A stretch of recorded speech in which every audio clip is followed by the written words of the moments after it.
ሰላም ሰላም ጋይስ፣ እንግዲህ የካ ተራራ ወይም አዲሱ ቤተ መንግስት ሳተላይት ሲቲ ወይም ጫካ ፕሮጀክት ተብሎ የሚጠራው ቦታ ነው ያለሁት። እንግዲህ ቅድም ተቋርጦብኝ ነውና ከቅድሙ የቀጠለ እንግዲህ እዚህ አካባቢ ደርሻለሁ። በጣም ደክሞኛል። ወሩ ደግሞ ግንቦት ወር ነው፣ ሞቃታማ ነው። ከዚህ ከዳገቱ ጋር ትንሽ ድካም ስሜት ተሰምቶኛል እና ያለው ለውጥ እጅግ በጣም አስገራሚ ነው። ከኔ ጋር ሆኖ እስቲ ወደ ላይ ወጥቼ ደግሞ ማሳያችሁ ይሆናል።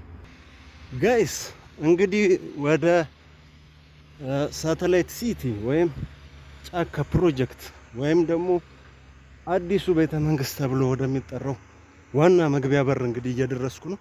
እንደምትመለከቱ ይሄ ማለት እንግዲህ ገና ከርቀት ነው እንጂ አጠገቡ ስትሆን እጅግ በጣም ትልቅ ነው እና በጣም ደስ ይላል። ትንሽ ዳገቱ አድክሞኛል። እንደምታዩት ወደ ዳገቱ ወጥቼ ነው ከፍ ብዬ ቀርጬ ማሳያችሁ እና እዚህ አካባቢ ደርሻለሁ። ይኸው እንደምታዩት ስራው ግዙፍ ስለሆነ እስካሁን ድረስ እንግዲህ አላለቀም። እኔ እንኳን መምጣት ከጀመርኩኝ እዚህ አካባቢ ከአመት በፊት ምናምን ራሱ መምጣት የጀመርኩት እና ስራው ትልቅ ነው። አካባቢው እጅግ በጣም ለውጥ አለው።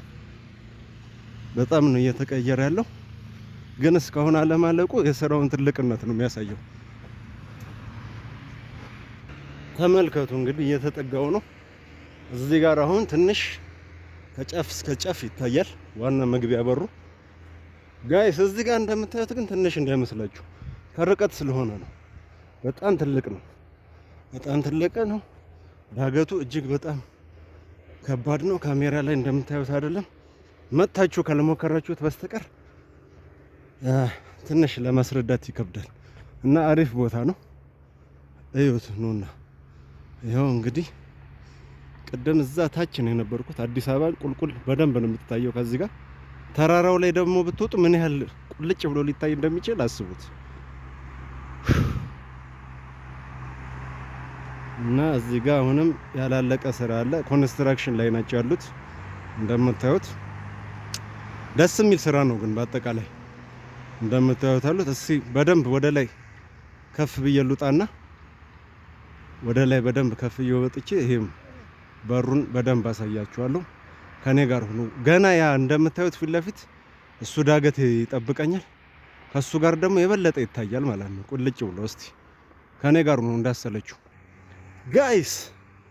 እንግዲህ ከብዙ ድካም በኋላ እዚህ ጋር ከዋናው መግቢያ በር ፊት ለፊት ደርሻለሁ። በቃ ይሄ ቦታ ማለት ከዋናው በር ፊት ለፊት የሚገኝ ጉብታ ቦታ ላይ ሆኜ ነው እየቀረጽኩት ያለሁት። ፊት ለፊቱ ነው። እዛ ጋር የጥበቃ ቦታ የሚታያችሁ ከሆነ በኮማንዶዎች ነው የሚጠበቀው በሩ። ወደዛ ጋር መግባት አይቻልም። ፊት ለፊቱ ከዋናው በር ፊት ለፊት አርቲፊሻል ሐይቅ ይታየኛል። እንደምታዩት አርቲፊሻል ሐይቅ ተሰርቶለታል እና በጣም ያምራል። እንግዲህ እዚህ ጋር ሆናችሁ በዚህ ደረጃ ከታየ እዛ ተራራው ላይ ደግሞ ምን ያህል ከተማዋ ቁልጭ ብላ ልትታይ እንደምችል አስቡት። ይሄ ማለት በቃ የአዲስ አበባ ዋና ቁንጮ ቦታ ነው። በቃ ይኸው ተመልከቱ። ይሄ በጣም ኃይለኛ ቁልቁለት ነው ወደዛ። ይኸው እዛ ጋር እንግዲህ ተመልከቱ። ጉም ውስጥ